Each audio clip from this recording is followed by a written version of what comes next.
All right, we are live. Welcome everyone to Hit or Miss. I am your host, Night Strike, and I have a couple people on the panel tonight. So we have a couple topics to go over, but first let's introduce the panelists that have shown up. Maybe we'll get more as the show progresses, but we don't know. But this is who we have right now. So I'll go with Gary first. What's going on, Gary? Hey, not a whole lot. Thanks for the invite, giving the bird and all that stuff. That's all for now. All right. And then we've got my favorite YouTuber. We've got Roll Call 219. What's going on, Roll Call? Hi, buddy. Thanks for having me today. I appreciate it. Great. You sound a little bit too upbeat. Have another beer. Okay.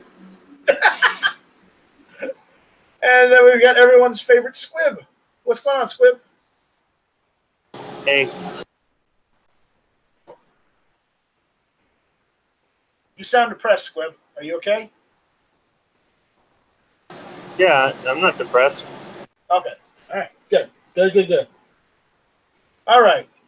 And last but certainly not least, we have everyone's favorite tabletop reviewer. We have Travis B11. You know, I've yet to actually review a tabletop, and some guy in Australia actually beat me to it, so I'm probably not going to do it now. But anyway, guys, thanks for checking out Hit or Miss tonight. It's an awesome show. Appreciate the invite, bro. Check out my channel on YouTube, Travis P11. I'm also on guntube.org, gunchannels.com with Caliber Corner, Gunstreamer, YouTube, and all the other normal social media gun spots. So there you go. Thanks, man. All right, no problem. So yeah, we're going to talk about this because apparently this has been blowing up all over YouTube this afternoon. Ellis talked about it. Ghost did a video on it. Clover did a video on it. I'm sure other people did a video on it too. But there's a thing where there's certain YouTubers in the gun community, and I'm going to say this loosely because even them being in the gun community is kind of sketchy, have decided that they're going to quit YouTube and go over to YouTube. And I just wanted to touch on this because some of you guys, I know Roll Call, you do YouTube stuff. Gary, you do YouTube stuff, and so do you, Travis. So yeah. you guys have an interesting perspective on this as well as I do. But do you think it's wise to abandon the YouTube platform because of what they're doing and go to another platform entirely? Or do you think it's better to just go as long as we can on YouTube and take advantage of YouTube until we can't take advantage anymore and have to go somewhere else? Well, I mean, the question is YouTube taking advantage of us? Well, they always are, you know. I know. You know what? I mean, what our buddies at Gun Channels are saying is if you want to reach the masses, I mean, YouTube is where it's at. It's one of the #1 search portals. It's one of the first hit results that's going to come up on any kind of a Google search. It's going to be YouTube, where you type in anything, there's always going to be video suggestions that the first thing they're going to pop up. If you want to make a statement and you want to make a stand and say, you know what, I'm not going to get in the YouTube infrastructure, I'm not going to play their games, I'm going to go elsewhere, more power to you. Do it. I mean, we all know that, gun channels on YouTube, our days are numbered anyway. Even if you play by the rules, eventually they're going to wean us out. Or they're just going to put us in a corner because, for whatever reason, they don't like us. So, yeah, I mean, I think that if you want to do it, go right ahead. But I think you're not going to maybe reach the numbers you're hoping to reach. I don't know. Yeah. Because for all that don't know, I will go ahead and out the YouTuber that did this. But the Roll Call, I hate to say this. I know I'm going to break your heart by saying this. But, you know that picture you've got behind you? Yep. America Gun Chick? Yep. She has decided that she's going to leave YouTube and strictly just do her thing on YouTube. Well, look, I don't try and get in other channels' business. All right. I primarily focus on my channel And the shows I do, like Hit or Miss, Tuesday nights, 9 o'clock, or Right of the People, and things of that nature, Midnight Show. Or Morning Roll Call. Or Morning Roll Call, whatever show I'm on. Right. And if they choose to take that direction, then that's on them. But I agree with what Clover said. Until YouTube is no longer the number one outreaching platform, then you're going to have trouble reaching folks. And it's just that simple. You can go over to YouTube. That's fine. But you're not going to reach millions and millions of people going over to YouTube and at this point, gun streamer. It's just it's a tricky kind of business being here on YouTube. You have to follow the rules. I don't like the DH rule in baseball, but yet is that going to stop me from watching baseball? Is that going to stop me from playing the game? No, it's not. You have to stay within the rules. As broad as they are on YouTube, they're pretty broad, man, and I'm not going to disagree. But you have to stay within it. The second thing is you have to stay on task. What you do on your channel, you should do it. I mean, my channel's not great. My editing stinks. Some of my content stinks. And at times I'm belligerent. But yet I stay on message. Well, come on. Not always. Come on, man. Not always. I mean, yeah, I get out of line. I'll tell you, I'll be the first one to tell you, and I'll be the first one to toe that line and say, I get out of line sometimes.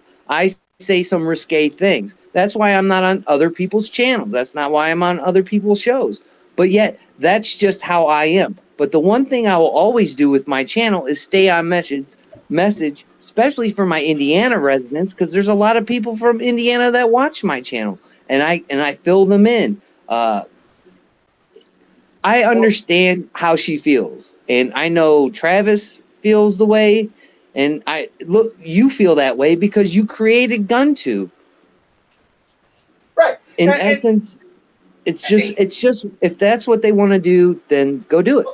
Well, I created GunTube as a place where we don't have to worry about, policies gone wrong or corporations trying to, play politics and only pander to one side. That's why I created GunTube. So that, if you want to express yourself and your interest in firearms, there you go. Go ahead and upload a video on GunTube.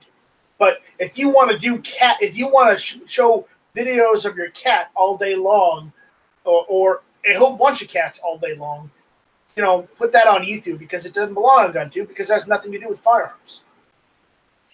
What if your cat is named after something gun related? Unless that cat is cleaning your rifle in front of it, it has no bearing. She does. Her tail makes a fantastic boar snake. Well, listen, Travis. If Ammo Cat is right next to you as you're cleaning a gun in a video, that's acceptable. Yes, if Mr. Gary is talking about guns and George is in his lap and he's got the camera on, that's acceptable because Gary's talking about guns. But again, GunTube is not the place to just post cat videos or cute dog videos or cute animal videos. Its name is implied, GunTube. So I expect people to post actual firearms. Yes. Yeah, it makes sense. I understand. And I will go after anybody that uploads any content other than firearm content. Well, what I don't understand is if she and whoever want to leave YouTube, why did she go to GunTube? Why is she going to Gun Streamer? The more platforms you're on, the more people you can reach. If you're going to leave YouTube, first of all, I think you're going to really struggle unless you get on other platforms. The problem with what I've heard and what I've seen is that her viewership and subscribers have taken a dive as of late. And well, that may be, that may be her fault entirely, because she seems to be more about going and doing things rather than trying to, she started off as a one woman's journey getting into firearms.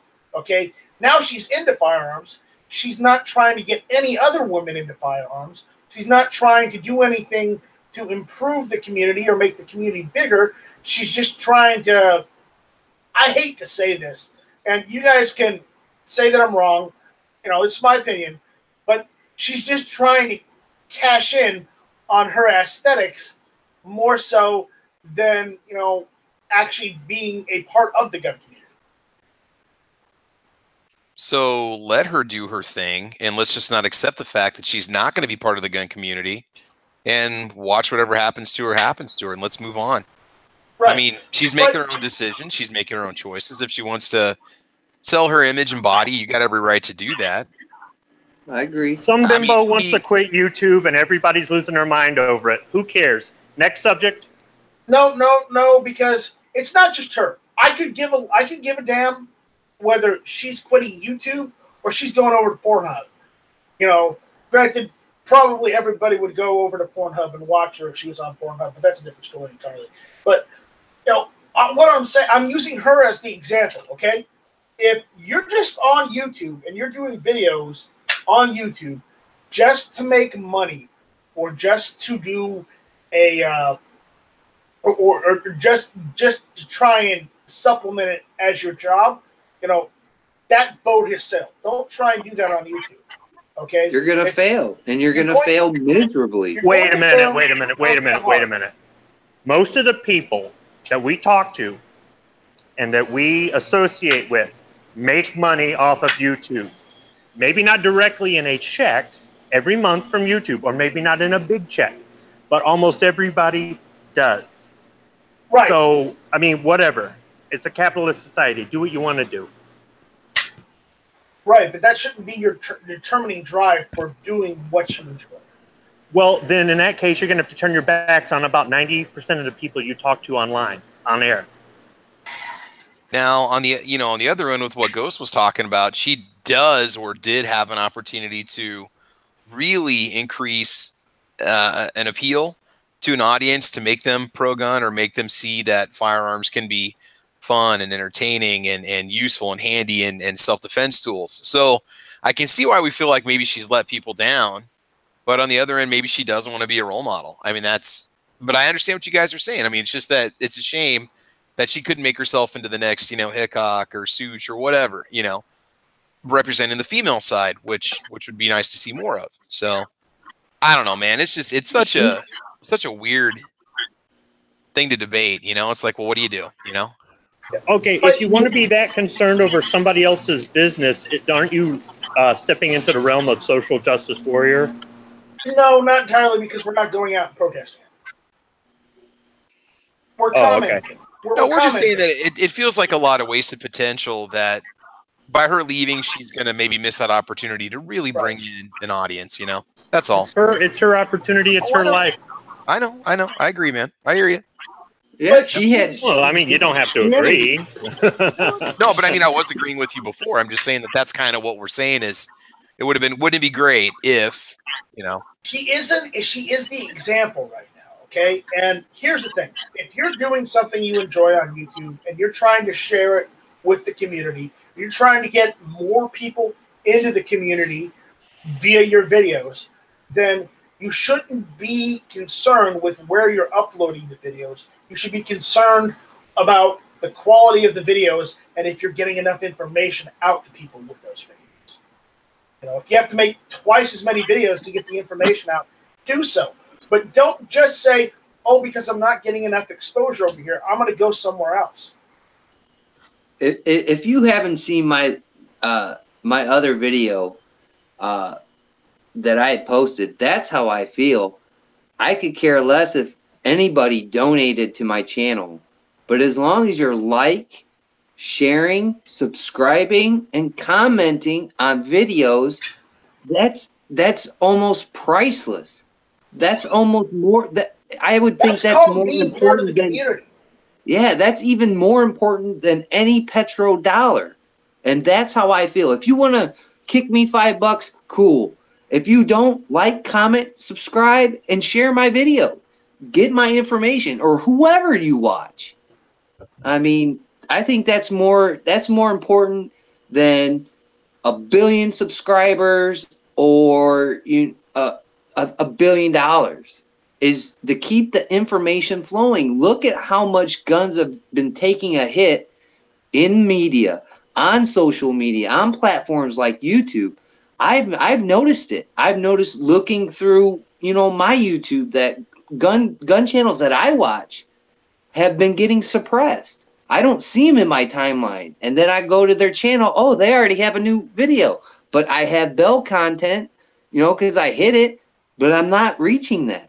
So that's why it's more important if I'm on Facebook and I'm Facebook friends with a lot of people and they share one of these guys' videos, I can go, oh, okay, YouTube, you want to play that game? Guess what? I just found out there's a video that interests me and I'm going to go watch that channel. That's why I think sharing that stuff is so much more important than a reputation or a dollar bill, in my opinion. Right. But again, I'm personally, I'd like to get information and news out there to people so that people are made aware of things that are going on.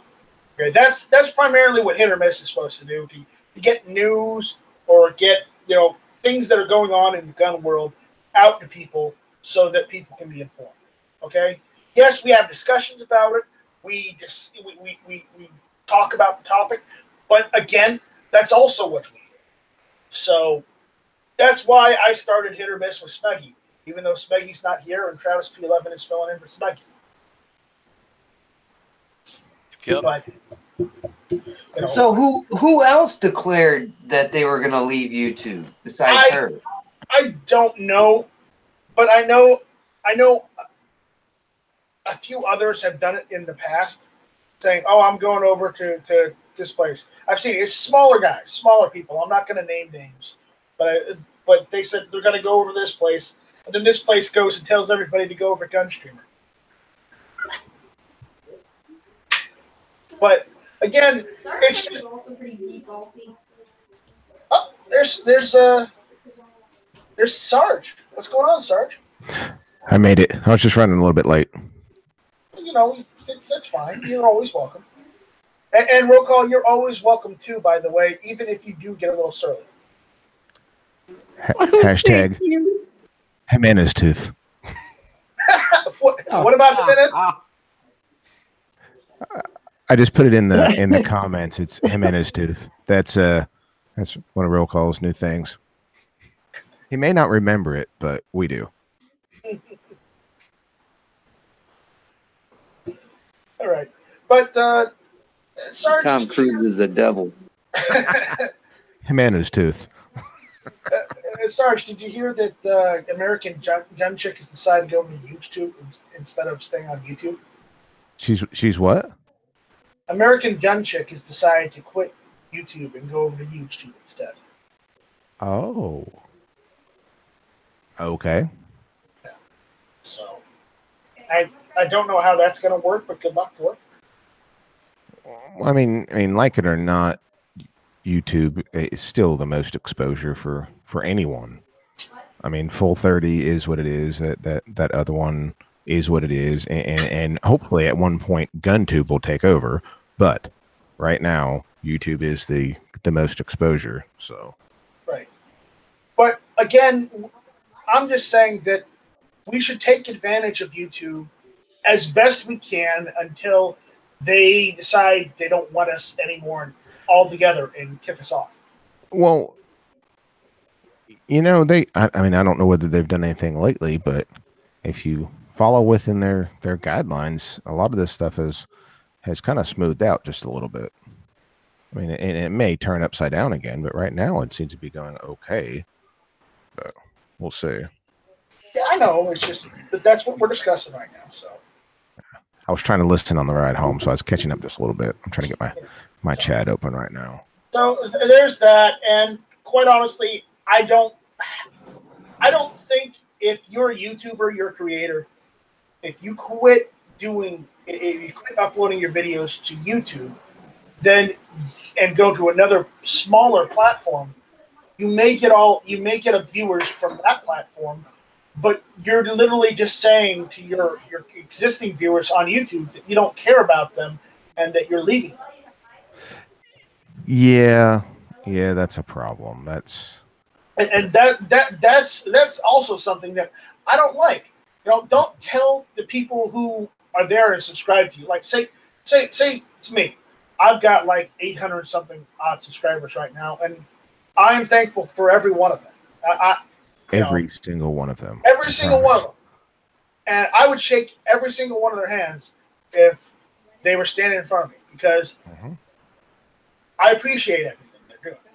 But the thing is, you don't abandon people like that and then go to another platform and then just make one video and say, okay, I'm leaving. Bye-bye. Check me out over here. I mean, you could expand and add that to your platform, but I agree with you. I don't understand just, all right, guys, I'm done with you. I don't know. I'm just paraphrasing because I haven't seen the video yet, but just, I mean, for lack of a better term, let's say, hey, okay, I'm done with YouTube. I'm going over here and we'll see you there if you guys come over there. And if not, I'll just see you later. But that's kind of disrespectful. I could understand broadening your horizons, but not narrowing them down to one area. I don't care for that. And as I said before, if you're a firearms content creator, you're part of the firearms community. If you're doing videos, okay, you need to upload them on YouTube. If you're on any other platform other than YouTube, yes, you need to upload them there too. You can't just single one out and say, okay, I'm exclusively only going to do this, because you could do that and then you're getting like not even a quarter of the exposure you got before because you limited yourself to one area of the internet. Exactly. I thought you were supposed to broaden your horizons and add that to what you're doing, not limited. No. What if she wants to make videos that will violate YouTube's gun policies? What if she wants to go that route? What if she wants to do reloading videos and wants to do AR builds and wants to do mentioning gun places where she shops? And I mean, what if that's what she wants to do? You don't have a choice if you want to go that route, if you don't want to get booted off YouTube. Every video, though, she I don't can know. still Maybe she just doesn't want to waste her continue. time with YouTube anymore. I don't know. She could still continue the other stuff that fits within the policy guidelines, and then just put that stuff specifically over there if that's going to. I know. I know. I think there's more to it. She could use YouTube to transfer traffic over to that other place. Yeah. How many people are get blocked all the time for being trolls? They get blocked from putting their comments on. Lots of people. Okay. Well, in the same sense, you're saying she can't do what she wants. She can't go over here if she wants to spite YouTube or just it doesn't like YouTube. That'd be the same as saying, well, you know what? We probably shouldn't block trolls. Just let them in.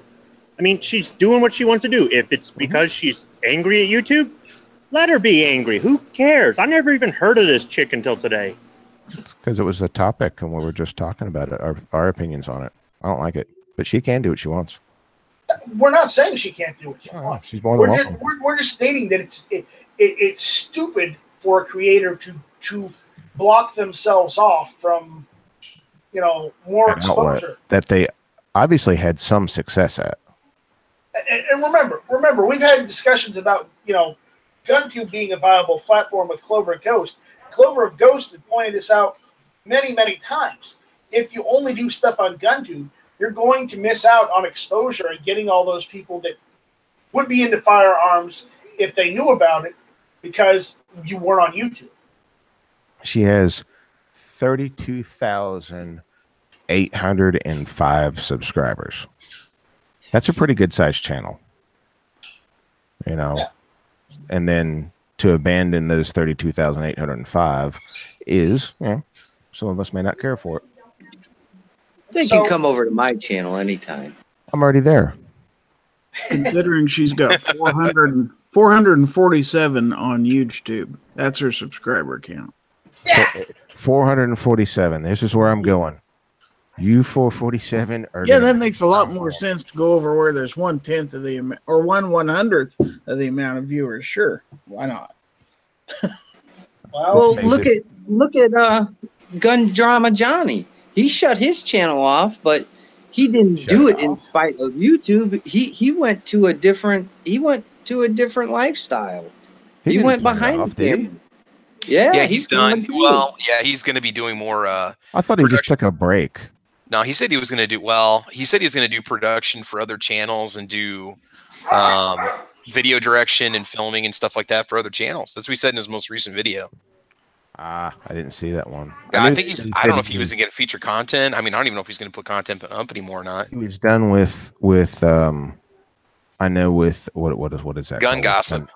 Yeah, he said that season 1 was done, and I could see him taking a break because I would think that would take a while to do every week. Check his most recent video though, and it might. I don't know. It's just kind of the way I interpreted. He was going to take some time off of doing YouTube content and just work on other stuff. He took all his videos down. He's only got that one video on his channel. Oh my God! Okay, he's taking them all down to privatize. Maybe he decided to open a business, or maybe he signed with the major firearms company. It's hard telling, you know. Wow! And he just spent all that time doubling. I mean, when I first found Gun Gossip, I think he had 6,000 or 7,000 subscribers. He went to 20 in about a year. I hopped in there, and then now he's got 22,000 and one video up because he's privatized them or something. I haven't watched it, and I'm not gonna watch it right now because. Yeah. Wow, that's disappointing. It is. It's very disappointing. But they can all come over to Hit or Miss Tuesday nights, 9 o'clock. They can all come over to gun2.org. Absolutely. That's what he's doing. He's taking them all down, and he is slowly but surely uploading every one of them onto GunTube, and he's going to crush the server. Uh-oh. No, I've already tried to do that. It's not possible. Do his whole catalog. It's impossible. Nice Strike is. I have locked it down. I've locked it down so people like Travis can't abuse the system. What is this people like Travis supposed to mean? What's that? What's that? People? Travis, if you want to take down GunTube, it's real easy. There's this thermal exhaust port about 2 meters wide. Yes. No. We do a drive-by with my pellet gun and just get one. I got to shoot it down. I have to shoot it down a plastic straw, and then it has to. You should shoot Wharf Rats. No. This wants to share the Second Amendment and every household appliance he has in his kitchen. Big deal. We patched that exhaust port. We put a grate over it. It's fine now. Now we've got this giant gaping hole that you can fly a ship right through. Yep. 5 points to whoever gets that reference. Now, just for the record, the whole VidMe thing was just an accident. I mean, nobody told me I had a limit as to how many videos I had to upload. Sure, I was doing 150 a day for 7 days. I mean, I had no clue, that it was going to cause the issues that it was going to cause. And yeah. I mean, it was more or less a stress test for the server, and it failed miserably. It was. They should have limited me. They should have said, hey, you know what? You need to slow down. But they didn't. They just said, come on over. And I was like, all right, cool. We're going to do that. And I did. Travis, the same thing happened with the service module on Apollo 13, so don't feel bad. See? There you go. Yep. But again, I know we've been going on about this topic for a little while, but I wanted to talk about it because, guys, some of you in here, you guys are content creators. Don't take this person's example and follow them. Do whatever you can to get as much exposure as you can to get your message out there to as many people as possible. Otherwise, in my belief, it's all for naught. Be everywhere. Well, there goes my plans to put all my boring train videos on GunTube. Yeah, I don't want your boring unless there is a gun in every one of those train videos. I don't want to see them. I'm going to do a 5-minute video of George, and I'm going to have a gun for the last 2 seconds. But if I see a gun in that video, it applies. But if there's not a gun in the video, I'm going to be strict on it right now. No, I'm getting in on a very narrow passage with my Jeep. My Jeep is in the background of every gun video I ever film. So it kind of has to be there. So I do make videos about, but I do transport my guns in the Jeep to go to the range. So it is kind of a necessary evil. Well, yeah. Yeah. And, you know, SUVs in general. So I'm going to give Travis a pass because he's got that. Thank God. Gun on it. So. And there's usually guns. There's usually a gun in the Jeep for what it's worth. So yeah. So I'll give Travis a pass on the. Thanks, man. Appreciate it. But that's my stance with GunTube because it's there to digitally protect Second Amendment videos. Okay. Because YouTube doesn't. They're being more restrictive on their policy. Yeah, they've lessened it some, but it's not. They kept those really awful policies. I need help. You know, they've kept the no reloading, no showing assembling guns. So people don't do reloading videos at all. Can't do reloading. You can do reloading videos. Yeah, it's manufacturing, like making some stuff you shouldn't be making. It's not reloading. But you got to hope the people that audit the videos don't interpret reloading as manufacturing. They put a strike. How many reloaders have been banned? Has it happened? I don't think. But I'm like saying, you know, what was it? Lay Boy Scout got his strike in his channel, and he didn't actually put a link anywhere in the video itself to classicfarms.com. Mentioned it, believe it was in the title, but not in the video itself, and he still got a strike on his channel. And then he also used that to play everything up. This could be the last video, and just played it all up just to gain more subscribers too. He played that angle hard. You know, I thought it was just a heads up to say, hey, there's a chance that, you know, I got a strike. There might be more coming. This could be the last time you ever see me. I need you to subscribe to my Patreon. That's happened to people. Well, I wouldn't say subscribe to Patreon. But that's what the video was. I watched it. I'm like, okay. Nope. Okay. Nope. Sorry. Maybe I should try that. Yeah, I've seen the channels where it's like, if you want me to keep making videos, you better start sending me money. I didn't send her any money.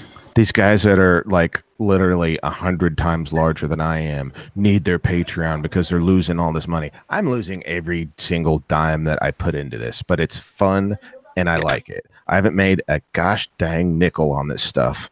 So, but we can't take some of it off on our taxes. Really? So that's nice. Yeah, if you itemize, you can take off your mileage. Yeah, your you can. You could actually lose money making videos. I don't have any mileage to the range. I have like footwear. Like wear on my shoes where I walk. Let me put it this way. I'm losing more money hosting guntube.org than you guys are. But Sarge, whether you lose money or you make money, we're a capitalist society, so I mean, that's what we do. It's completely my choice. Yeah, that's just it. It's your choice.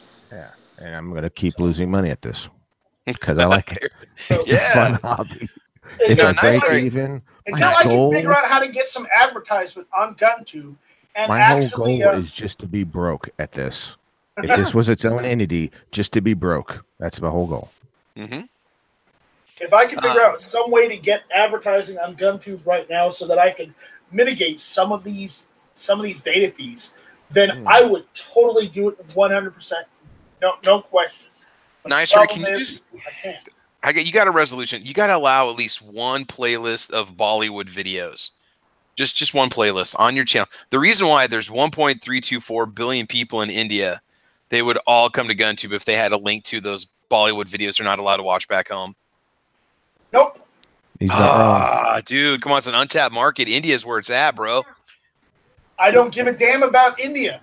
You should, because they can keep the channel because they own everything between them and China anyway. So no, I shouldn't, because guess what? GunTube is about America. It's about the Second Amendment. It's about firearms. It's not about some guy in India doing porn.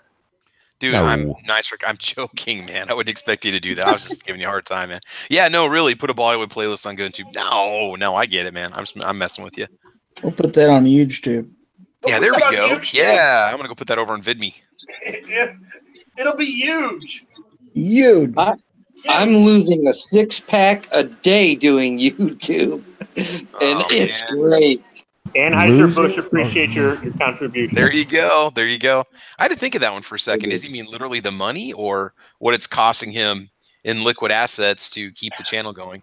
Liquid assets. Yeah. Liquid assets. There you go. Anyway, so The next topic we're going to talk about, I put it in the side chat for you guys. Sarge, you weren't here when I did that, so here it is again. We're going to talk about 11-year-old hackers. And why is this relevant? Okay. Here is the story. Okay. An 11-year-old hacks into a mock Florida election result website in under 10 minutes. Good. Yeah. Let's go hire that kid at Microsoft to make a better server. He's not old enough to vote. Okay. Hire him on GunTube. But here, I'm going to read the article. So, there's the link there for you guys here in the side chat. And for those out there on YouTube, if you want to follow along, here's the link. For those on Gun Channels, if Gun Channels is still up and running, there's the link too if you want to go over it. But this is the topic we're going to talk about because I thought it was interesting, and it kind of plays into the whole Russia collusion thing. Because if it's easy enough for an 11-year-old to be able to hack into a fake election results website, then what does that say about security for election result websites? But you can't hack into the voting machines. Airtight. Yeah. They're not airtight. They're not. Airtight. They're not connected to anything. All right. An 11-year-old boy hacked into a mock-up of a Florida state election website to change the voting results in 10 minutes. It was a girl. Is what says boy here on the thing. So, but if it was a girl, okay, a girl. No, the first name's Emmett. I mean, not that a girl can be named Emmett, but yeah, no, it's a boy. But it's saying it's at DEF CON, and if anybody doesn't know what DEF CON is, it is a convention of hackers and people who do internet security. Okay, and basically the organizer of the event, DEF CON 26, said in a statement that 11-year-old Emmett Brewer was one out of 50 children participating in the challenge to achieve the feat in such a short amount of time. Okay. The girl did it too, but it took her 15. 15, right. Yeah. Yeah, that's why I was getting confused. No, that's all good. Brewer, along with the other children between the ages of 8 to 16 years old, participated in the DEF CON Voting Machine Hacking Village, which is the competition, which allowed the children to change candidate names, party names, and vote count totals. Okay. Nico Sell, one of the organizers of the event, who also co-founded an organization which teaches kids how to become hackers, said an 11-year-old girl was also able to hack into the same mock Florida election website in 15 minutes, tripling the vote totals on one site. On the site. These are very accurate replicas of all the sites, Sell told PBS NewsHour on Sunday. These things should not be easy enough for an 8-year-old kid to hack within 30 minutes. It's negligent for us as a society, it says. Sell said the idea for the event came about in 2017 after adult hackers reached similar voting websites in under 5 minutes. Adding that to the exercise proved that U.S. voting machines are so easy to hack into that a child can do it. Now, I have one question. Hold on, I'm not done. We're not done with it. Okay? We leave all questions till the end of the discussion. Yes, sir. All right? Yes, All right? Mr. Savino. Don't say my name on live. Not that I haven't said it before, but regardless. Okay. He says, I think the general public does not understand how large a threat this is and how serious a situation that we're in right now with our democracy, she said. Well, I believe the problem is you're trying to think that this is democracy. This isn't democracy, it's a republic.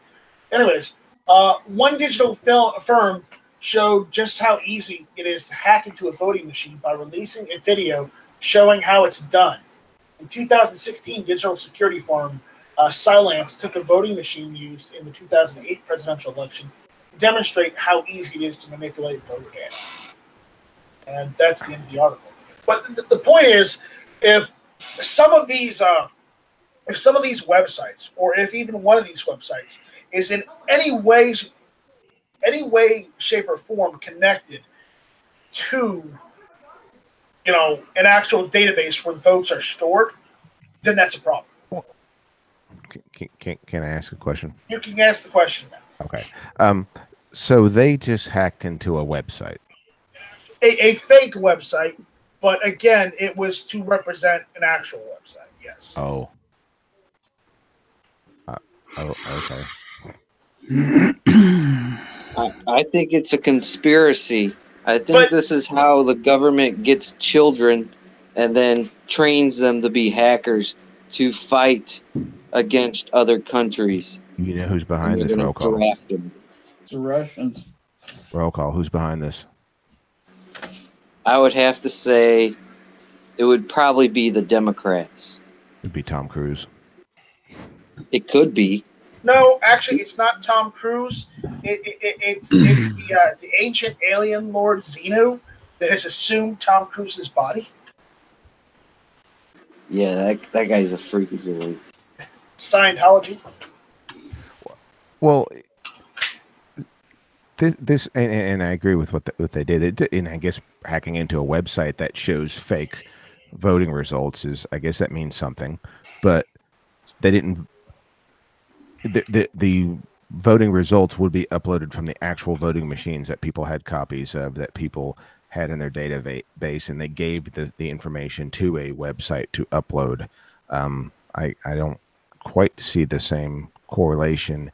And then in 2016, they hacked into 8-year-old data. And you work in this industry, you know that. I mean, stuff 8 years old in a computer as far as software is ancient. It is ancient, is it not? It is, but the fact hack that they're able current stuff and tell me how easy it is. Yeah, they got to hack into current stuff. Yeah. But in order to hack into current stuff, you need to know how to hack into stuff from previous years. Yeah, but they just so that the you website. can find exploits from that haven't been patched. I get what you're saying, Sarge, and I agree. Yeah. Plus, you guys have to remember, hanging chads, there is a physical recount if necessary. Yes, it costs taxpayer money, and it takes time, and there's all kinds of finger pointing at that too. But they've been doing this for a while, and even as the technology improves, I'm more concerned about dead people voting or people voting at 2 polling stations than some 8-year-old hacking into a website that's just reporting results. I know, but I'm looking at this because I'm worried that the Democrats may try and use some of this stuff to abuse future elections, because they cry and cry when they don't get their way. They've been doing that for the past 18 years. See how well it's worked out for them? They've been doing that for the past 18 years. What's to stop them? The more extreme side of the Democrats that we see going out there and doing awful things. What's to stop them from deciding that, you know what, they're just going to go and not own the elections themselves and then blame the Russians? Well, of course. But these were children. So, I mean, let's talk about the real issue here. I blame the parents. Yeah. But that's the most realistic theory right there, is that someone could use this to spin any election result they don't like and the ones that they refuse to accept. But it wouldn't matter what the facts are. Facts are irrelevant to some people. They're completely irrelevant. So, but you're right. They could try to do that. And then I just wanted everybody. Okay, well, wait. And for a presidential election, if there's a big debate over who won the election, and it just goes on and on and on, and it goes past January 20th, I would imagine the standing president would stay in office until it got resolved, right? I don't think so. What's the law? He's done. He can't stay in office. He's done. Right, but if they don't have a conclusive winner, then who would take over? Well, if there was no conclusive winner, but if there's no the election results are in Speaker November. of the House supposed to be president? Right, they've got plenty of time. I mean, in theory, we've seen it happen. They can do a manual recount with plenty of time. They've got fudge factor in there. But I'm just saying that if it was a back and forth argument and it went past the physical recount, and they were still, people are still coming up with BS conspiracy theories. There's a couple different ones. There's a couple like different sudden tiebreakers. death match, or No, there's tiebreakers in any election. There are. We could look it up. I'll look it up. what is it? Is this kind of like into the electoral college thing? Yes. Okay. You know that some states, the electoral votes are required to go for who they were, and some they aren't. Some are followed. Yeah. Like I read about in North Carolina, they were required by state law that they have to go vote in that correct manner that the people voted. Some states, not so much.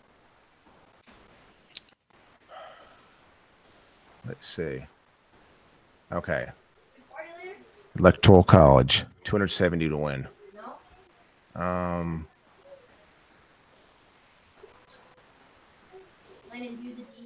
Okay.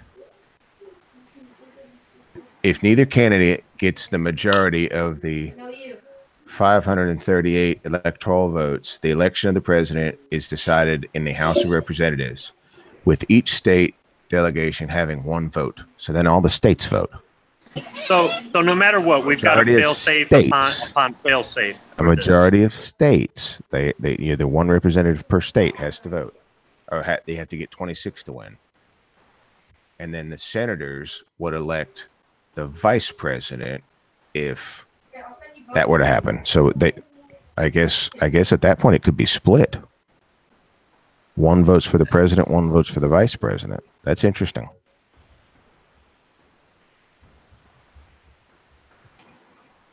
Awesome. That's what it says right here. So see, we're covered. Don't worry about it. Don't lose any sleep. Oh yeah. Yeah, right. But again, we need to get this information out there so people know. So regardless of whether we have fail-safes or not, please be aware that we must be vigilant with these elections. Here's the problem: is they have an even number of electoral votes, so they're allowing the possibility of a tie to exist. They need to add one or take one away, so there cannot be a tie. Then it's a moot point. Well, then they probably just have a recount at that point. Still, there's the same amount of electoral votes. Not if someone votes differently after that.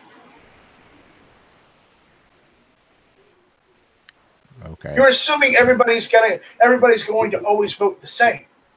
In the electoral college, they should. They should, but it doesn't happen because remember, over that of the people. Some gave votes to Hillary and then decided later on, when they recounted all the votes, that they didn't want to vote for Hillary. Which they would be right, and we would let it go. Yeah. So. But again, that happens. So don't think that just because they decide to take another vote, that doesn't mean that they're not going to change their vote. That could very well happen if they take a whole nother vote. Yeah, that could happen. Yeah. So it's different than a recount.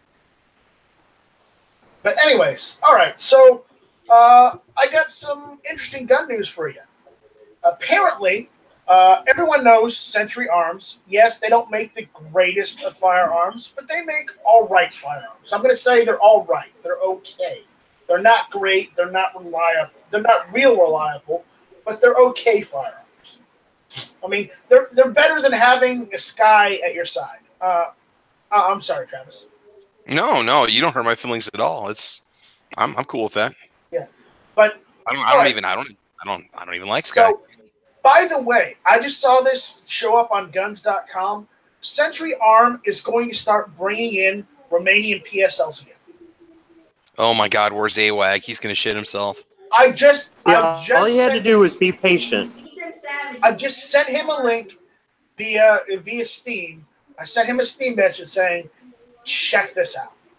So, okay, the word on the street. If they end up selling them through Classic, they'll all be gone the day before the sale starts.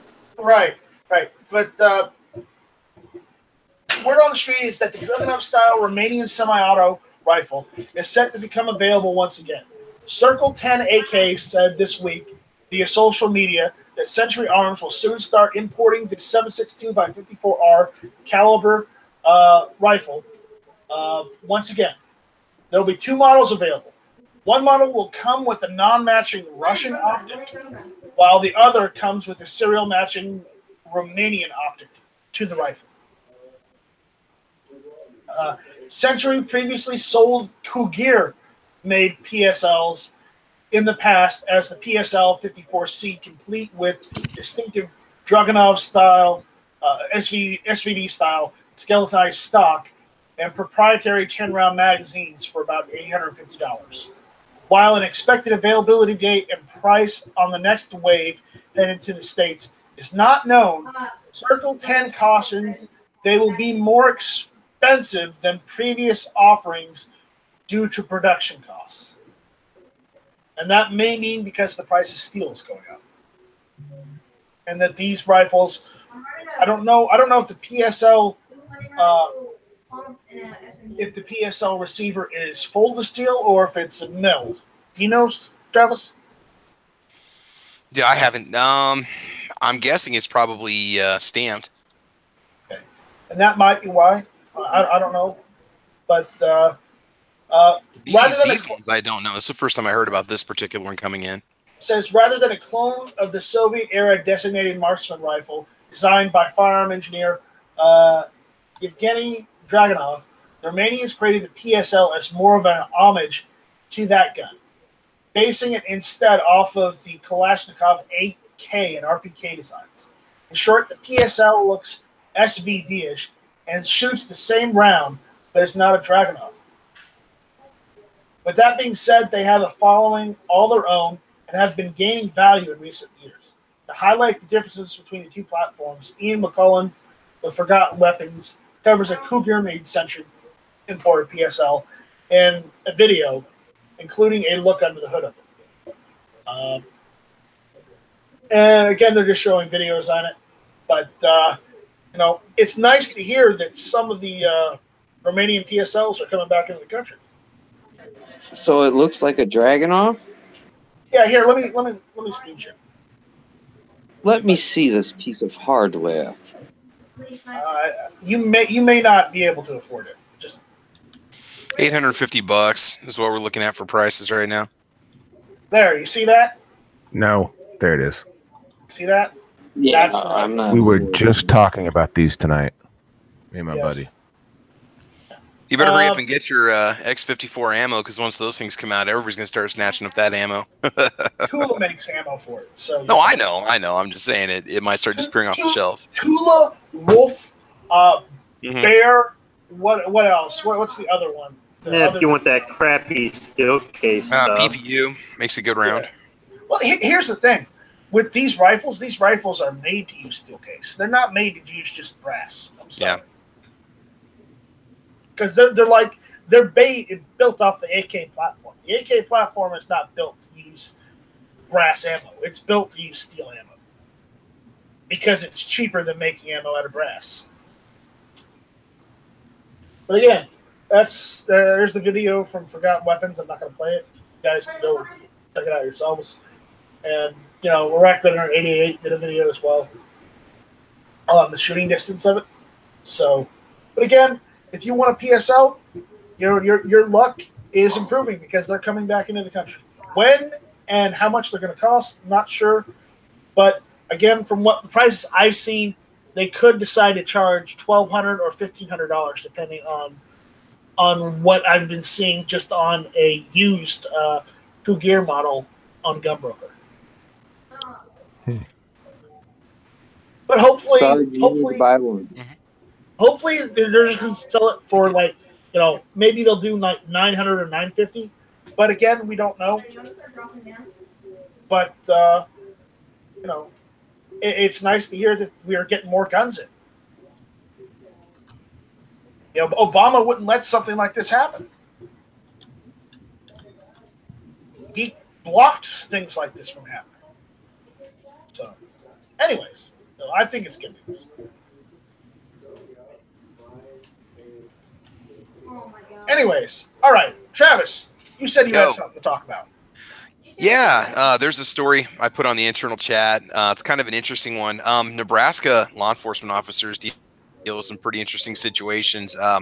couple months ago, we had a guy walking around the capital city with an AR-15 over his shoulder, and he was calling the cops on himself, trying to make it seem like there was somebody out there walking around with an AR-15. And when our cops showed up, they kept trying to explain to the man that, the guy was filming the cops the whole time. They said, "Sir, you're not breaking any laws. We can't do anything to you." And he's like trying to egg him on and stuff. And they're like, "Sir, you can walk around with an AR-15 over your shoulder. That's fine. We can't do anything to you." And anyway, so here's the next weird thing that Nebraska law enforcement had to deal with. It says a driver holds an innocent frog hostage after rolling his car, yelling at police, Nebraska cops say. So here's what happened, guys. The driver in question rolled his car on Wednesday at 1 a.m. as he was traveling a road south of Hershey, Nebraska, which is the southwest corner of the state. According to a Facebook post from the Lincoln County Sheriff's Office, his vehicle was wrecked, so the man abandoned it and got a lift to North Platte, which is another city out west from Hershey, from another driver. So the driver who crashed then made a call to 911 with a strong message. He said he did want to speak with officers and that if authorities tried to make him get out of the vehicle, he would attack, according to the sheriff's office. So eventually, a deputy spotted the car that had picked up the man who had crashed, and they pulled that vehicle over in western Nebraska. That's when the man hopped out of the car and started to shout at the deputy. It's also when the man took a hostage, deputies said. He grabbed a frog and began handing it to the officer who had pulled him over before thinking better of it. Instead, he started yelling that he was holding the innocent frog hostage, according to the sheriff's office. Authorities suspect the man was under the influence of drugs and possibly alcohol. Let's see. A North Platte officer arrived as backup, but it didn't defuse the situation. The man, who was still grasping the frog, started tossing trash and paper at the officers. The deputy told the man to settle down, but he wouldn't. The deputy then used his taser on the man, according to the sheriff's office. The frog was released after the man was tased and appeared uninjured. So there you go. Hashtag Frog Lives Matter. I know. I hope it wasn't one of those frogs that Alex Jones talks about, because that would almost be a hate crime. That would be. Authorities took the man to the hospital. He's now in emergency protective custody. So, weird things happen in this state, dude. I'm telling you, just people. There's got to be something in the air, maybe in the water. I don't know. Children, this is why we don't do drugs. Exactly. I mean, how do you explain that to your cellmate that you took a frog hostage? I mean, that's just. I would personally stay away from somebody like that if they told me that they're my soulmate. I'm like, dude, you stay on your side and I'll stay on my side. Was the frog gay? Well, they're not saying right now. I mean, why else would anybody just randomly pick a frog unless they were out? There's got to be some intent on his part. So I don't know. Yeah, Sarge, you've had to deal with some ridiculous things in your line of work. Have you ever come across anybody trying to take a frog hostage? No, but I've come to the conclusion that nothing will surprise me. I may not expect it, just like that, but it's not going to surprise me because I've seen some people just do some absolutely off the wall stuff. Oh, come on. Tell me there's not one thing you've seen in the line of work that has just made you like, I would not have expected that. Like I said, He's not it's not that I liberty would to say. expect it, but people will just to never underestimate them. Some people will just do the craziest stuff and think it's okay. And because, I've chosen my whole life not to associate with people that just do crazy stuff. I've chosen not to. But now that my line of work forces me to sometimes, the majority of the people you meet are quite normal, but you do deal with some that just do the oddest stuff that just defies explanation. And you just want to look and just say, at any point, did you think about how this was going to work out, or just apply that much common sense and think about the consequences? And usually they don't. There's no thought process in that. They're like, well, I wasn't thinking about that at the time. Well, I was working one night and I go up the hill up here, and I was going to go check these. Well, there's this little string of a little gas, and there's a string of Coke machines. Make sure nobody broke into them. Just make my little loop, and I come back down the hill that I'd literally come back up like a minute earlier. I come back down the hills when I was working part-time for another place, and I look over and there's a fire in the Dollar General parking lot that was not there a minute ago. I'm like, what? You know, it takes me a second to realize it. And there's somebody standing by the fire. I turn around, I go in there, I'm like, you know, what are you doing? And this guy has gotten some trash out of a trash can. He's put it in the parking lot, lit it with gas, with lighter fluid, and he's literally standing in it. His shoes are smoking.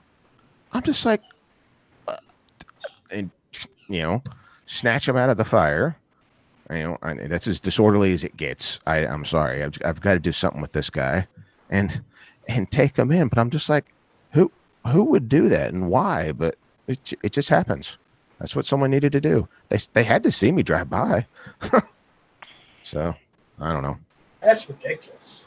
Nothing surprises me. All right. Was he trying to commit suicide or something? It would have taken like a year to commit suicide. Okay. The fire was so small. I mean, I don't know. Nikes can be awfully flammable. No. I mean, he could have clearly lit himself on fire if he wanted to. No, he'd taken a little bit of trash, lit it on fire, and was standing in it doing some sort of little ceremony. I'm just like, can't do this. You cannot do this out in public. No. Do this at your house. Do this somewhere else. It's the only person I've seen whose shoes literally fell apart as I took them to the patrol car, because this guy had walked them until they fell apart. This guy just constantly traveled the roads and interstates and walked around this country. They literally fell apart. So anyway, he'll have better stuff on when he got out the next morning, and he'll be able to continue his journey. Sam of Anarchy 92 out there says, at Night Strike, note to self, expect the unexpected. That's right. Yes. Always expect the unexpected. But again, I'm not surprised. Yeah. There are a lot of people in this world. Next week's show, can we talk about Florida? Why would we want to talk about Florida? Because that's where all the good stuff happens. Because that guy that did the stand your ground shooting, he got arrested and he's charged with manslaughter. You're dang right he did. Dang right he got charged. It's exactly what we said was going to happen. Yeah.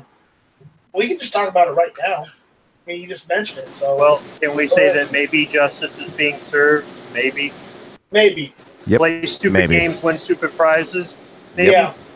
He created a situation that did not exist. Yes.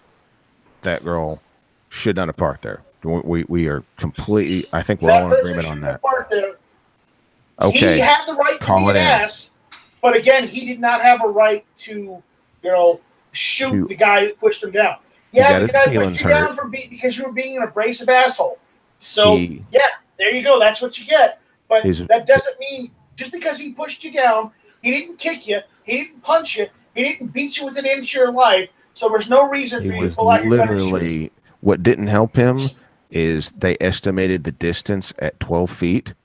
Like, hey, he pushed him and was literally standing like on top, right over him. And then when he shot him, it was at an estimated 12 feet. And it was also, it appears to have gone through the torso to the side as he was turning away. That didn't help his case in the least. So that's good. I'm glad he got charged. He got his feelings hurt, and he was defending his ego and not his well-being. Yeah.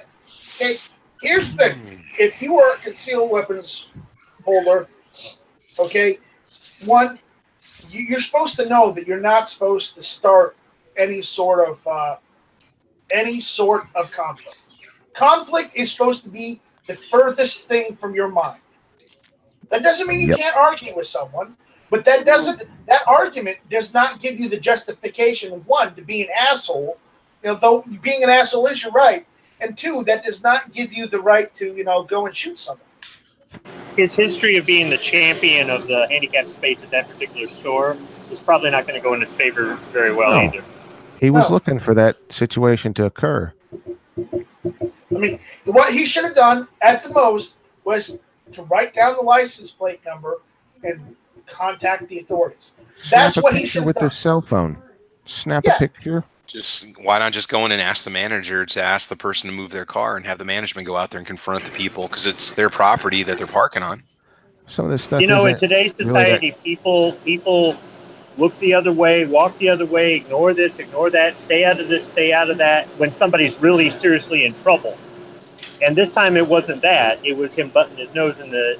He could have just kept on walking and going, this doesn't concern me, this isn't threatening anybody's welfare. I mean, I bet you right now that if he had waited just another 5 minutes, they would have left. They would have come out of the store. They would come out of the store after they bought something, got in their car, and gone away if he had waited 5 more minutes. And I would also venture to say that a legitimate handicapped person probably did not pull into that store and have to go somewhere else and not get to use that handicap spot or that ramp right there. That probably didn't happen while they were there.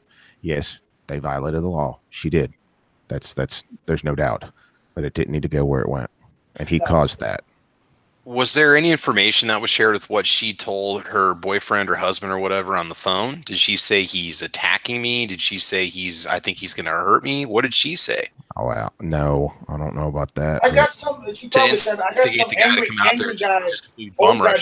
I'm sure there was a lot of, racial slurs used on the telephone call about that guy. Probably he may have been using them towards her, and who knows what was said. But it shouldn't have gone on for 3 minutes. It shouldn't have. That was an argument. Okay. You don't debate something for 3 minutes out like that. There's no point in it. That became an argument fairly quick, I would guess. So. But again, he got arrested because he did the wrong thing. And again, if you have a concealed carry license or a concealed weapons license, depending on what your state issues. You're not supposed to start conflict. You're not supposed to be in conflict. Conflict is supposed to be the furthest thing from your mind.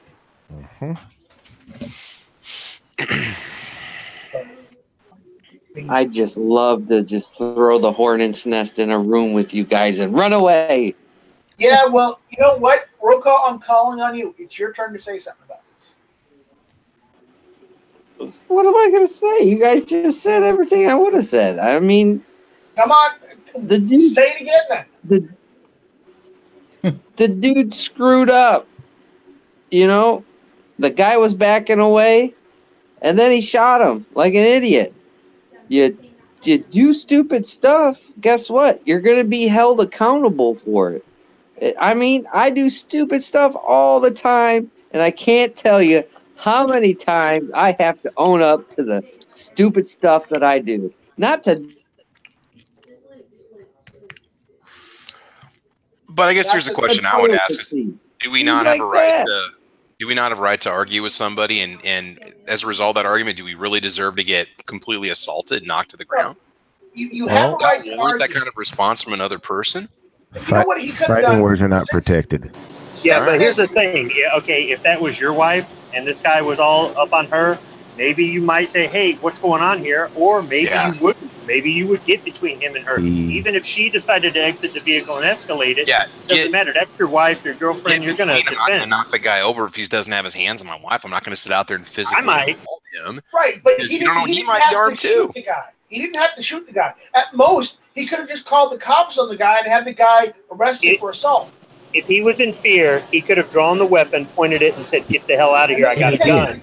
And the guy's wife could have countersued for. Yeah, but then he followed up by pulling the trigger. Exactly, and that's why that's excessive. That's an absolute last resort. That's why it's excessive. If you can brandish and it ends the conflict, then consider it successful. Brandishing is illegal in Florida. No. You can use deadly. You can whether he was justified, but you can use the threat of deadly force to end a conflict. But when he went past that ended it. It stopped. The guy walked back. But then when he went further and shot, he was completely in the wrong in that element for sure. Let alone the police or a judge may not agree, but the penalty for brandishing is a lot less than the penalty for manslaughter, right? Well, brandishing is just merely a misdemeanor. Assault by pointing a gun. That's if he even assaulted him by pointing a gun. You can legally point a gun at someone if you're about to be assaulted. But an arresting officer or a judge at a later point may not see it that way, and then you've got your day in court. But and I'd rather have the misdemeanor than manslaughter. Oh Not to mention having to live with that. Oh my God! I mean, they can't sue you for the misdemeanor. You can't even. You could get a slap on the wrist. It's nothing. Absolutely, it's a very, very low penalty. But manslaughter. You mean talking years and years and years? Then the civil lawsuit that can come after it, where you lose your house, you lose your retirement, lose your pension. I mean, there's so much that came along with him pulling that trigger that everyone's like, and a lot of the people that. Because I did the chat on it, and I got one guy in there that was saying he's absolutely justified. He's absolutely justified that you can shoot someone. It's like they're looking to shoot someone. It's like they finally got the opportunity. They don't realize their whole life has been turned upside down. Imagine what this guy, even though he's wrong, imagine what he's thought for the last 2 weeks, being on every news channel, being on national news, wondering his fate is in the hands of the state's attorney's office, and it did turn bad for him. Now he's got to think about this. His fate, his freedom is up for grabs, all because he decided to go over be the parking lot police. He is completely fouled up. But you're right. That's a long way of saying it. Yes, the brandishing is not very much. I agree. Yeah. But again, as I was saying earlier, I mean, he could have just had the guy arrested for assault, and then that guy's wife could have countersued him or put a thing against him for harassment, because that's what he was doing. You don't even know that pushing him down wasn't justified. She was in the car. Could she have gotten really out of there? Not really sure, because her other half was in the store. She didn't really have anywhere to go. He may have been justified in pushing him down. I don't know, because fighting words usually aren't protected by freedom of speech. The problem is there's really no justification for violence.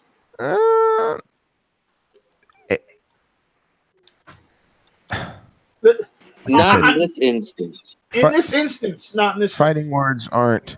You can go and say things that are likely to provoke a physical response. There's things people could say to you or about your family, or that could immediately provoke a physical response. Those words are not protected, because it's the absolute reaction that person was looking for. If you were so there are some times where somebody comes up and says something to your kids or does something awful to one of your kids out in public, and you were to tell them to back off and had to sock them in the eye. There's times where that could be justified. Be acceptable for children, but for grown adults, it's not. No. I'm talking about if they said something but she had her kids in the car. There's no telling what was being said. We don't know what was being said. Right. We don't know. I mean, if he was saying awful things, I don't know that he was, that push could be justified to get away from her, to get away from his family. Could be. I don't know that it was. I don't know. It could be an assault as well. There's some people in our community that want this to be a good shoot because they want less of the situations where there is a good shoot, but the person still gets prosecuted. It's unfortunate, but it does happen. And I think what they're losing sight of is that they're looking at it as a victory for our side, as far as initially the guy wasn't going to get charged. But the thing is, I look at this guy. He doesn't represent me. He doesn't represent our community, in my opinion. And I know some people want more things to go our way, but this is one of the times where we need to, I don't know if you want to call it beat on our own or whatever it is, but I mean, he's not representing. There's nothing unusual about law enforcement not charging him. There's nothing, because they have, and I've looked, there were some penalties if they were to charge in error.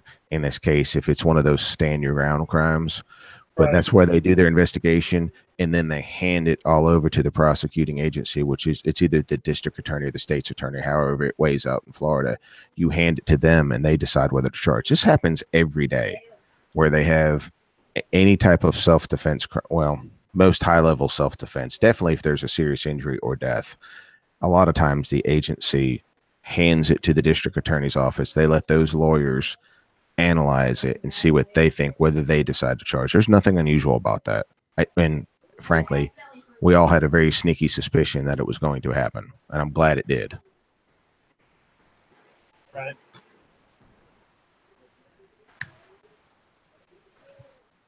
So, and they always talk about how old this guy is. This guy's not that old. He's 47.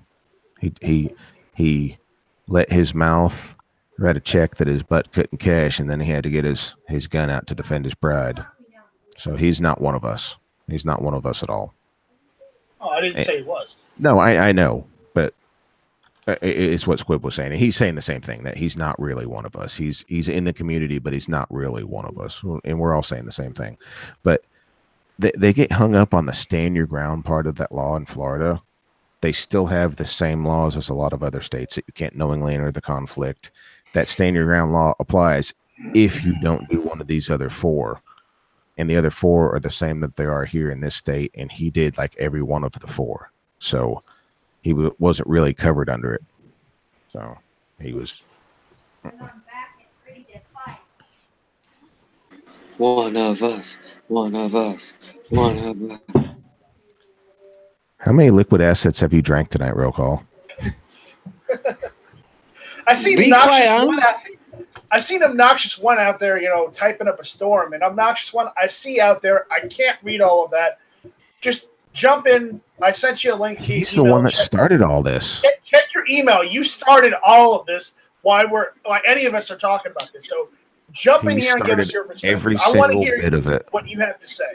Everybody wants to email too. He's the original Hornet's Nest. He's the OG Hornet's Nest. The OB. B? Yeah, Obnoxious One. Obnoxious One. There we go. I demand his presence in this chat. I do too. Obnoxious One. Obnoxious One. Obnoxious One. Obnoxious One. Where are you? Obnoxious One. Maybe he took his meds after he said that and went to bed. Roll Call, how late did you stay on that chat the other night? I think I stayed all the way through it. Almost. It went 5 hours. I saw that the next day. I got up and the time was 5 minutes and 5 hours and 5 minutes. I'm like, holy mackerel. Yeah. I was tapping out at 2.5 hours. I think I went to bed around like 1:30. And Roll Call gets on, says, I can only be on here a minute, guys. I got to go to bed. 4 hours later, Roll Call, what happened to bed? I decided to say screw it. I know. Whose podcast was this? Was this Roll Calls? Was this yours or what? Midnight. Midnight Race. Midnight. You really deserve it. You owe it to yourself to go back and watch it, because his Tom Cruise rant was epic. Oh my god! I was gonna join on that one, but it was a school night, so I had to get some sleep. That's where the Jimenez tooth hashtag is coming God. from. Talk about Tom Cruise. I'll go back and watch it. And his tooth turned into Jimenez tooth. Jimenez tooth. Travis, did you know Tom Cruise has an extra tooth? He's got that one in the middle where you should have a gap. He's got a tooth there. What? Well, where does the Jimenez part come into play? Then I'm confused. Something to do with the guns? He hates Tom Cruise. Jimenez tooth. Jimenez tooth. I gotcha. Okay, I understand. All right. I thought it was some anti-JA9 propaganda being thrown out there on the channel. I didn't know. So I'm just anti-Tom Cruise. I think he's a socialist. Yeah. Like I said, I disagree with you. Okay, John Brown Introductions out there saying, I'm confused, Sarge. You're saying the guy had the right to attack the guy. Well, that's not really what I said. I said possibly. I don't know what was said. I'm saying there are instances that things can happen that a physical response could be justified. I'm saying I have no idea. I've said that from the first chat, that I have no idea what was said between them. So my whole point was, I don't even know if a misdemeanor occurred. According to the video, hey, yeah. But there's also 3 minutes that take place there. What is going on? What is he said? What if he was saying awful things about the kids in the back? Or what if he was saying, how you people always park here? He could say things that could provoke a physical response. I'm saying could. I don't even know if a misdemeanor occurred as far as the assault. That was a misdemeanor assault. Pushing someone to the ground that's 19 years older than you is a misdemeanor assault. It's not a felony assault. It's not an aggravated assault. It's a misdemeanor assault. I'm saying could. And then again, it may not be justified in the least. I just don't know that. That's for the now that it's someone has lost their life, this is more than just jotting down a couple things and a couple statements. This is going to be investigated like fully. So they will figure out everything that took place there. I was just saying that sometimes a physical response could be justified depending on the situation. So, I mean, that's the original form of self-defense, is using your hands, and people won't leave you alone. Sometimes you have to make them leave you alone. So I don't know. I'm not saying he was justified. I'm saying it's possible. That's to be determined. Okay, now we got the OB, the original obnoxious one in here. So, okay, obnoxious one, let her rip. Jimenez tooth. That's right. Jimenez tooth. Okay. But seriously, about what we were saying about this Florida guy, because you're the one who brought the whole topic up. It all stemmed from you, because you were the first one to report on it. It's all my fault, huh? It is. It really is. Because 100%. not only did you do that video on YouTube, you also put it up on GunTube first, before anybody else. Woo. Nothing about my position has changed. There's nothing about this Michael Draco that we should be defending. And so I said, when you strap that iron on your hip, you leave your ego, you leave your self-righteousness, you leave your indignation at home in the safe, because you have the equalizer. Well, as I was saying earlier, it's not his job to enforce the law. The most he should have done was to write the license plate number down, take a picture of it if he had to, and then inform law enforcement. That's the most he should have done. Observe and report. If you really want to stretch what he could have done, is you walk up, say, "Hey, bitch, you're parked in a handicap spot," and walk away. Mm-hmm. And whatever she hollers at you as you're walking away, she hollers at you as you walk away. If you really feel the need to police that parking spot, walk up, at the very worst things, "Hey, bitch, you're parked in a handicap spot." Walk away. Another option would be to walk up and, do you realize that you're parked in a handicap spot? He went looking for a fight, found one, and then killed a man. He looked for a fight with a female and found himself in a fight with a male. And there's no audio. We don't know what he said, but I can, anybody that's saying, well, he came out and pushed him, let me ask you this. If you walked out of the store, now I've heard that she called him. I've heard that people came in and told him there was an altercation out there. Either way, if you're in the store and you hear, or your wife calls you, or you even you're leaving the store and you walk out and see a man standing over your wife and children in an altercation with them, what would you do? He pushed him down.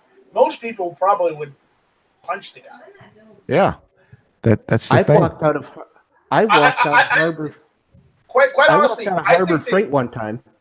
I think the husband was really tamed by just pushing the guy instead of punching his lights out.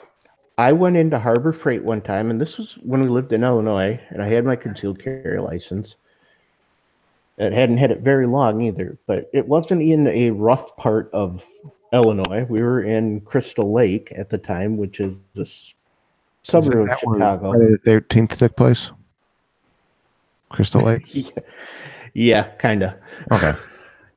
Crystal Lake is where that Friday the 13th is. But we were in Crystal Lake, which is the northwest suburb of Chicago. It's, it's not a bad part of Illinois at all. And I went into Harbor Freight, left candy in the car. I walked out, and there was a guy standing next to my truck on her side. And I had no idea what was going on. But you can guess where my right hand was as I walked up to my truck. Mm-hmm. Right, but did you pull it out? No. Okay. You weren't looking for trouble, but you were ready for it. I wasn't hearing any screaming or hollering, or, it was somebody walking through the parking lots looking for, a handout. And I told, when he saw me come up, he kind of did a double take and, I'm just looking for gas money to get home. I'm like, there's nothing for you here, man. Move on. and he did, you know. But again, I walked out. Somebody was standing over my wife in my truck, and it wasn't an argument going on. So anybody that says that, you know, oh, he started it because he pushed him, no. He may or may not have. That's to be determined. But we only see one perspective from the video, so exactly. It's hard to get a clear picture of what happened because we can't see from the other side. It's only one side. If we could see what happened on the other side, we might have a clearer picture of what happened. But again, it's really what was said back and forth. What was said back and forth. At most, it was fisticuffs. There was no need to pull a firearm out. And in the news article that Boomer sent to me, it said this guy was previously investigated for pointing a gun at two different drivers, but not charged. It said it in the Fox article. So then this guy had a. Who knows what he could have referred to that gun? He could have told that girl he had a gun. There's no telling what this guy said. He could have seen it. Investigated for pointing a gun at other drivers in I guess road rage incidents, but not charged. Right. You don't think that's going to come back and bite him? Depending on how he was carrying, whether I can't tell if it was definitely concealed, and how vigilant she is at looking, she may have seen his firearm. He may have been referring to it. I mean, there's no telling what was said. That's to be determined. It's true. But again, you play stupid games, you win stupid prizes, and it looks like this guy got the jab. You know, it could have gone the other way. What if he didn't have a firearm? And what if she got out of the car and they started getting physical with each other and she started beating the crap out of him and her boyfriend husband came out of the store to pull her off of him and saved his life? It could have gone the other way. It could have gone the other way. The guy walked out of the store and saw somebody threatening his girlfriend and shot him right there. I'd be torn about that too. Would Drake, Draka, that's the name, Draka, would he have gone up and started the argument if the male had been in the driver's seat and the female went inside to get something to drink? Probably would he have started that argument? Probably not. Like I said before, he was a bully with a gun, is what I think he is. Storm of idiocy, just like the George Zimmerman thing. And none of us should be defending George Zimmerman because he's a shitty human being, and none of us should be defending Draka because he's a shitty human being. His shoot, both of those shoots were legal. Neither one of them was necessary. For it to be legal, it has to be necessary, doesn't it? When you break it down. Well, listen, I'm not for shooting an unknown person ever. I mean, but if they have a knife, if they have like a crowbar, if they have like a steel pipe or something, then that's justified in my mind. Don't confuse unarmed with not dangerous. Don't at all confuse that. Yeah, no, don't. Let me respond to John because he says I didn't attack the guy to prove I was a big bad man. There also wasn't any arguing going on, John. There was a man standing by the passenger side of my truck at 9 o'clock at night. There was no yelling. There was no screaming. Nobody had come into the store and told me that there was an altercation out by my truck. My wife didn't call me and tell me that there was somebody out there arguing with her by my truck. If that had been the case, yes, I would have gone out there and it would have been more than my right hand on my hip. We don't know that's what happened there. We don't know that that's not what happened there. All I can say is what happened in my situation is that there was somebody next to the passenger side of my car talking to my wife at 9 o'clock at night in the parking lot at Harbor Freight. And I was prepared. Now, if my wife had called me and told me that somebody was arguing with her or fighting with her or threatening with her, if somebody had come in the store and told me, I can guarantee that my response would have been different, much as I can guarantee that yours would be if that happened. So we don't know what happened. no one could have blamed you for wanting to defend your wife. Well, I'm responding to John because he said I didn't push him. Well, there was no need for me to push him because there was no argument going on. There was a need for me to be prepared because it was 9 o'clock at night in a dark parking lot and somebody was next to my truck talking to my wife. So I see where John said they were both bullies, and that may be true, but one of them started it. Well, look at it like this. What if he got pushed down and the guy did step back, okay? And that ended the fight right there. He just rolled over, got up, and hobbled off, and the guy didn't follow him. Maybe some words were said, but they neither one of them went back and they walked away. This guy got what he deserved, took his lumps like a man, and walked away and go, I won't do that again. 100% But no, he didn't want to do that. He escalated it 2 levels higher than he needed to. Don't they teach us to de-escalate if at all possible? He got it. If somebody knocks you down because you're like Sarge was saying, he had a confrontation with a female. If that male had been there, would he have started? Maybe not. So I mean, you got to look at it from the standpoint of sometimes you got to take your punch and walk away and deal with it. I 100% agree. I will go right back to my original statement that you leave your ego, your indignation, your self-righteousness at home when you strap that iron on your hip. As someone who has a temper, strapping a gun to my hip is probably the best thing that's ever happened to the rest of the world because I am a much better person out there and deal with a lot more bullshit from people than if I didn't have that on my hip. It's the whole an-armed society is a polite society thing. You definitely don't go looking for trouble if you've got it underneath your shirt. And again, as I said in my video, and I will keep saying, if you are defending Draka, as he didn't do anything wrong, then I don't want anything to do with you because you are not a person that I think that I want anything to do with. I don't want anything to do with somebody who is going to defend Draka as having done nothing wrong because he did. He initiated the altercation. Flat out, just like George Zimmerman initiated the altercation. And if you're going to argue that George Zimmerman or Michael Draka did nothing wrong, then I have no use for you because I think you're dangerous. I think you're irresponsible. I think you give the rest of us a bad name. I think that Zimmerman did something dumb, but then Trayvon escalated it way above and was actually physically still beating him. But he did something dumb. He should have backed off. I'm not arguing that at all, Sarge. It's the same thing as Draka. It was a storm. Here's the difference, though. Draka did something dumb, and this guy came up and did something to him, but then that guy stopped with the one action. He stopped, where Trayvon Martin just kept doing it, according to the reports.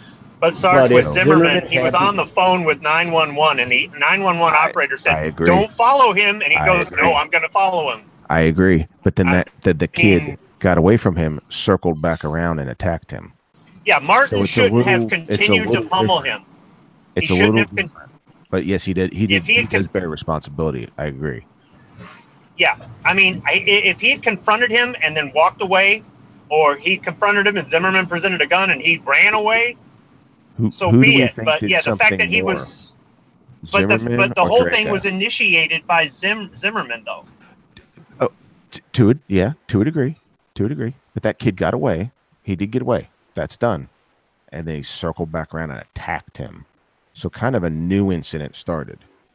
Yes, he drew that kid's attention, but then a new incident started when they broke contact. He circled around and then attacked him. That's a separate incident. But he wouldn't be there if he wasn't looking for trouble in the first place. No, I agree, but he called 911 and was reporting everything. I agree with you to a point. But a second incident started. When he broke contact, got away, and then came back. They went from the hunter to the huntee to now that kid's the hunter.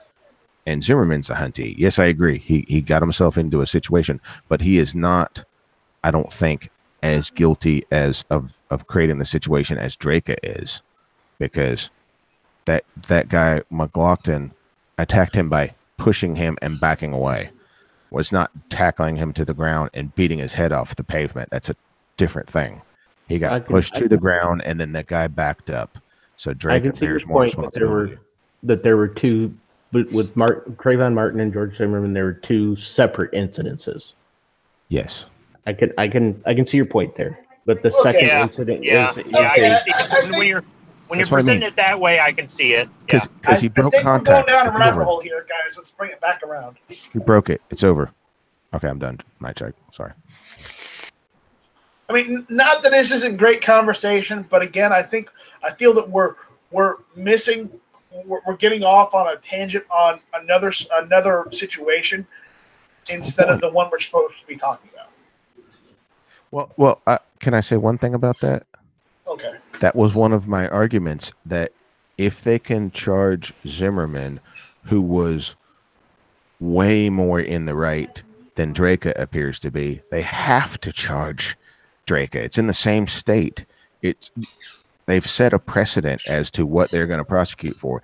And if they don't attempt to prosecute, then that just completely undermines that previous case. That's just because it was all national media coverage and it was just political protest. So they charged him trying to, squelch any type of, issues that might arise because of it, not about justice. So if they did that, then they have to charge this guy. And I think that's why some people on our side want him to not be charged, to get off, whatever you want to call it, is because by setting a precedent, every time somebody legitimately does defend themselves with a firearm, not a situation like this, but a real self-defense situation where it's a good shoot and everything, that because a precedent has been set, that they're going to get treated like a criminal when they really weren't, when they weren't trying to look for a fight, when they weren't being a bully, when they weren't, I understand that some people on our side want this to be a victory for the 2A community, but it's really an embarrassment. Nobody should want this to be a victory for the 2A community. This should be, the 2A community should be standing together and saying, this man does not represent us. This is not the man we want. This is just a representation of a irresponsible gun owner. Exactly. Because he's shown already that he has a record of irresponsibility in itself. That's going to be so detrimental to him in court if that's true. What's in that news article? And that's the point. Yeah, so it's going to be bad. The takeaway from this, and I'm going to make a joke here, so just brace yourselves. Takeaway from this is, one, Zimmerman shouldn't have taken that frog hostage, and Drake shouldn't have let that 11-year-old hack that election website. But did he make the frog gay though? I don't know. For that, you will have to ask the therapist. I heard he made the frog gay. He made the frog gay.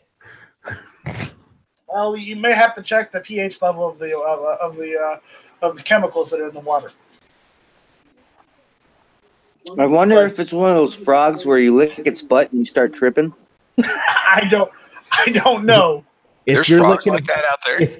If you're licking a frog's butt, you're already tripping. Let me tell you. All right, so I want to thank the guys that have jumped in here and stayed with us for the duration of the chat tonight. So, guys, if you have anything you want to plug, go ahead and plug your channel, plug your social media. If you want to plug somebody else's channel, go for it. All right. So, Gary, final thoughts. Hold on a minute. You caught me eating. Sorry about that. Final thoughts. Are you eating a hot dog sandwich? It's not frog legs, is it? Actually, it's a PB&J. But excellent. Breakfast of Champions. No Slim Jim candy bar? I'm all out of Slim Jim candy bars. I'll have to restock. Oh, man.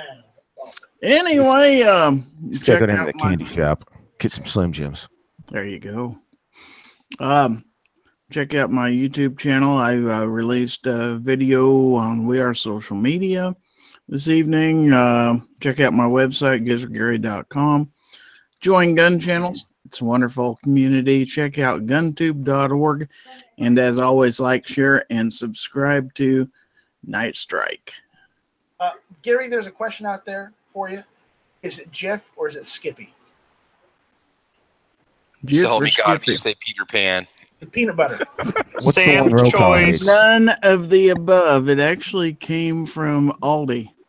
Aldi. Ooh, the Dark that Horse. 240 Swift. Isn't that what it is? 240 Swift? That's what it was. Yeah. Shouldn't there be All a right. Jeff versus Skippy versus Peter Pan tabletop review coming from Travis? That's what I want to know. No, You know, I'm that's gonna a do that heck of an That's idea. And mine. I just happen to I'm have doing both of that. them in my pantry right now. I'm So I doing should that. go grab them and do one tonight. I've got a video set to come up tomorrow, but it's not a battle of the peanut butter. But I like Travis, it. You're Yeah. welcome. Don't take this away from me. Wait. Dude, we can both review the peanut butter. In fact, I think we should have like a live podcast debate over which one's better. I don't want that'll to win. That'll be next week. Fresh No. ground honey roasted from England. All right. Dude, oh yeah. Obnoxious one, thank you for jumping in last minute and giving us your perspective. I know you were typing a storm out there. So thanks for jumping in. It's hunting and pecking on my iPad while I'm watching this, so it's a little easier coming in. But thanks for the invite, and thanks for resending it when my fat fingers got little, click happy. Maybe you should get one of those iPad pens or something. 'Cause I've gotten a couple of those. They do work. Yeah, I do all right. It just takes me a little. Sometimes somebody, gets a joke out before I do, but I got one I can send you if you want one. I think I'm all right. I'm all right All right. for now. But I've got. I didn't get my video up today. I was still a little raw from the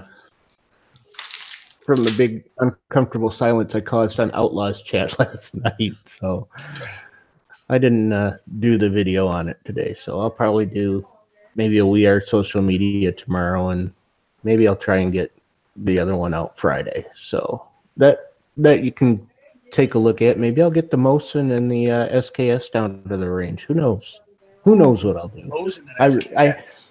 I have no idea what I'm gonna do. So watch the channel. Maybe something will come up. Maybe there'll be some gay frogs, and check out my 200 giveaway and get your comment in on that. Get me up to my 200 subs so Sarge can get his patch that he's gonna win. And there we have it.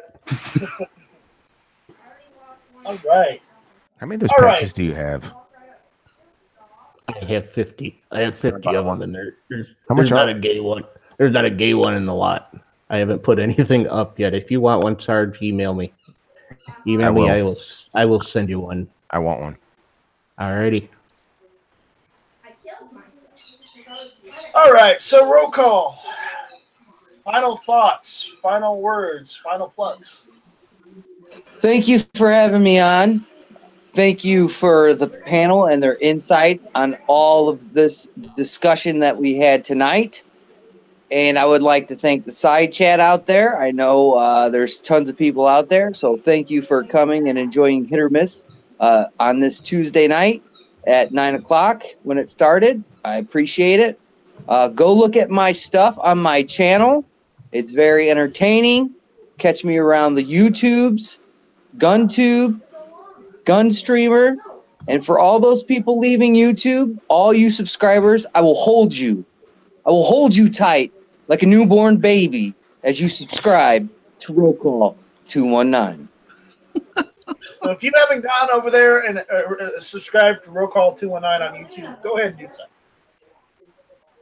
All right, Sarge, final thoughts. Final plugs. I gotta like the new roll call style. It's like he's been watching some classic wrestling promos. They're definitely. I think what it is roll call is a lot happier now. He's in a better place. The Jimenez tooth is going to be his signature move. No, it's not Jimenez. Yes. It's Jimenez tooth. Jimenez tooth. Just wait until that pass. Jimenez. It's roll call. He says Hoosier. It's Jimenez. I appreciate the invite. I'm sorry I was a little bit late. If anybody gets a chance, go into one of my videos. I created a little Etsy store with my hats and shirts and the stickers. And I don't even care if you buy one. If you buy one, that's great. But I think you can like make it a favorite or something. Maybe that pushes it up in the search. But if they bought something, that'd be even better. And I got a video to edit this week. I won't have a live chat because I got stuck working like 7 nights in a row. So I won't have a live chat this week, but I might be able to jump into one, and I'll be back again next week. And I'm trying to edit some produce content to get out here in the next day or so. So that's about it. But I appreciate the invite. All right, no problem, no problem. All right, so Squib, final thoughts, final plugs. I'm probably roboting. If you can't hear me, I'm going to try to weasel on the Rick show tomorrow night at 7 o'clock. Rick's Life as I See It, Shooting with Disabilities. And on Mondays, I am in Lock and Load at 11 p.m. Eastern, where I'll argue with Hawaii Volcano Squad over Bitcoin and the North Koreans or something. And you forgot Tavors and Karambits as well. Now, see, I really don't say much about those because I'm not a knife guy and I haven't shot a Tavor yet. So, but I know Bitcoin is not real. So, well, at least your heart's in the right place. Here, I can place one over here. All right, Travis. Final thoughts, final plugs. Hey guys, what's going on? This is Travis P11. Welcome back to the channel. Today we're going to test Skippy and Peter Pan. You know, a lot of people don't realize it, but these two peanut butters have identical ingredients, yet they have different nutritional content. Hold on a second. You're going to see this video over on guntube.org. All right, let's go on. You know, when you're getting peanut butter at the store, a lot of people take price into consideration, but me, I'm all about the texture. Some people like their peanut butter kind of dry like caulk, which is what Peter Pan is like. Me, I like the creamy, natural Skippy. All right, let's go ahead and give it a taste test and see what happens.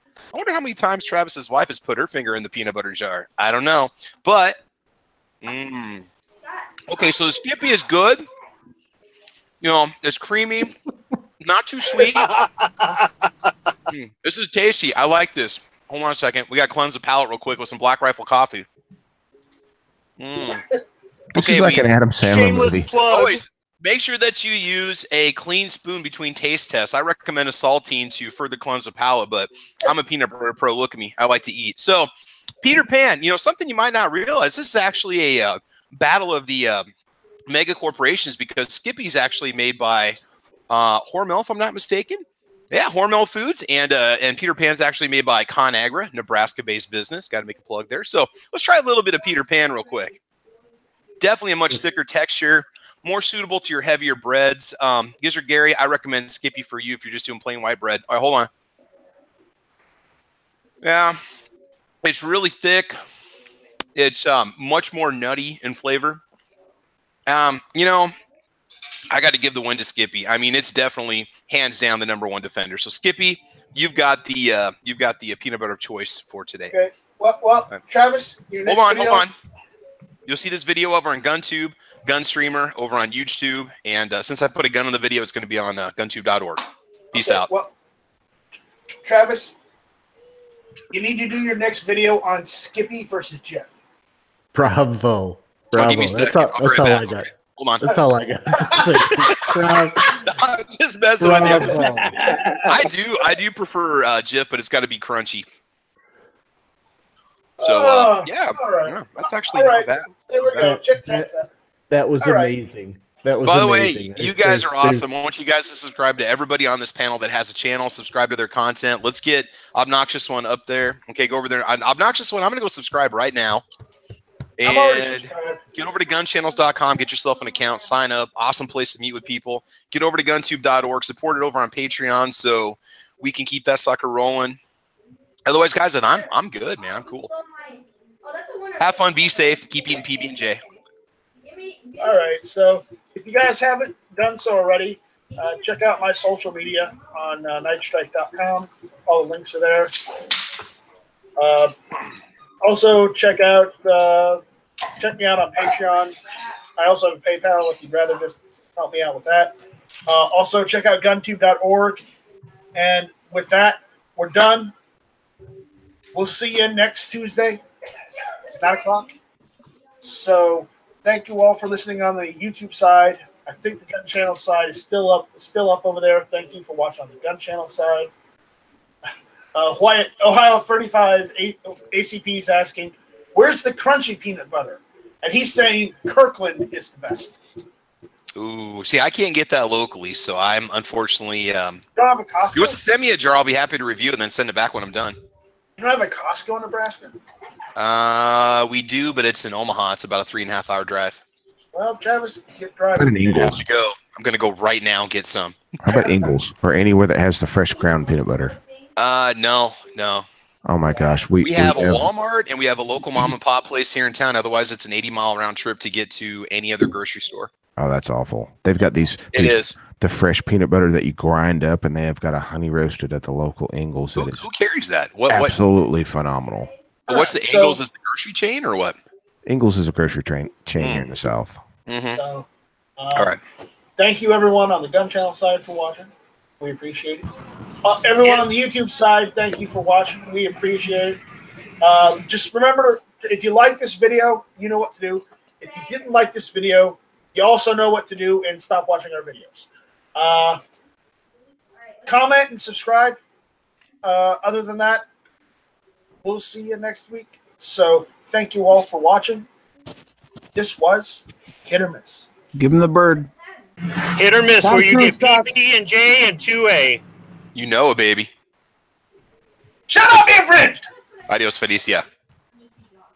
Tom Cruise sucks. Him and his tooth. Him and his tooth.